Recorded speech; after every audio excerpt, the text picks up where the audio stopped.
How to change YouTube profile picture on iPhone. To get started, first of all go ahead and open up the YouTube application on your phone. As you can see, you are now in the YouTube homepage. On this page, go to the bottom panel and tap on your profile. Here, tap on View Channel as shown.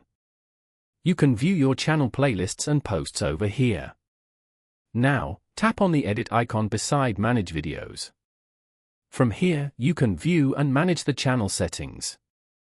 Here, go to the top and tap on your profile picture. Then, tap on Choose from your photos below. Choose the photo you like from your library. Drag to adjust the photo and then tap on Save above. You have now successfully updated your profile picture. Following these steps, you can easily change YouTube profile picture on iPhone. Thank you for watching. Please leave a like if this tutorial helped you, or leave a comment below if you have any questions related to the video.